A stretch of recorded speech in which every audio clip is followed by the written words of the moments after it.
Os jardins de chuva são uma alternativa sustentável para ajudar no controle da velocidade da água, reduzindo alagamentos nas cidades.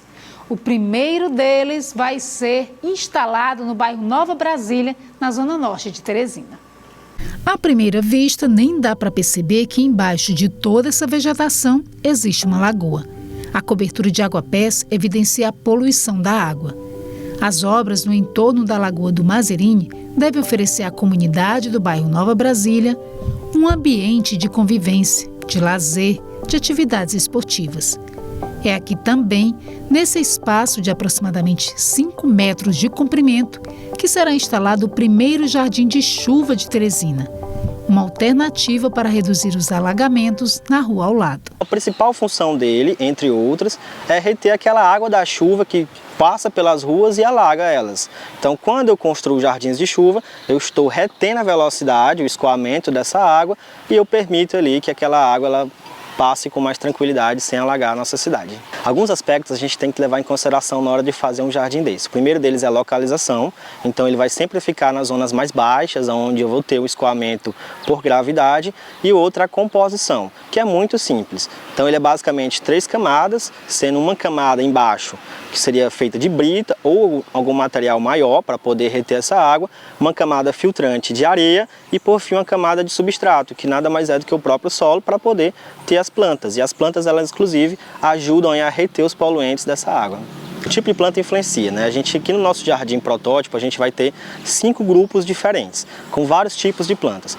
Por exemplo, uma espada de São Jorge, ela é uma planta que ela tem uma maior resistência, ela vai reter, diminuir a velocidade da enxurrada. Então vai impedir que a água da chuva, por exemplo, carregue as plantas. E aí tem outros grupos de plantas que também têm a função de despoluir esse efluente.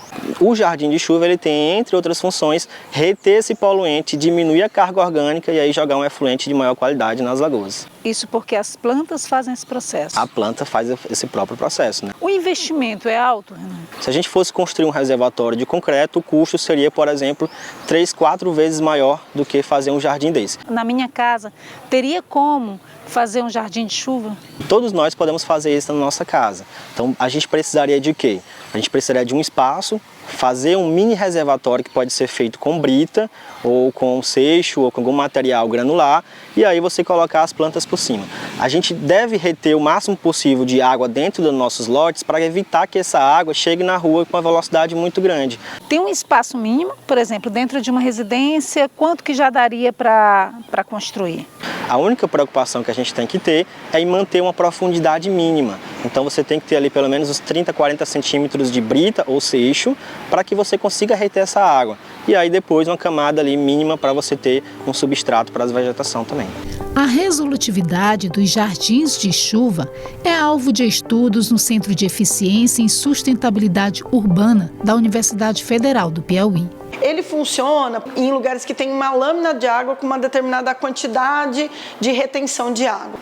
Ó, aqui a gente tem um local que tem o jardim e aqui não, né? Então a ideia é um pouco demonstrar como que a água, ela nunca... Quando você tem, a água demora muito mais para escoar. Isso significa que ela está entrando aqui, né? Então, quando você não tem nenhum espaço para a água permear, o que acontece? Ela escorre. Quando ela escorre é onde ela vai encontrar um lugar de retenção e criar a grande quantidade de que a gente chama de alagamento. Enquanto aqui a água vai super rápido, aqui ela vai bem devagarzinho, tá vendo? Em locais com grandes volumes de água, é necessário investimento em obras de drenagem mais robustas, a exemplo do que ocorre na Avenida Homero Castelo Branco.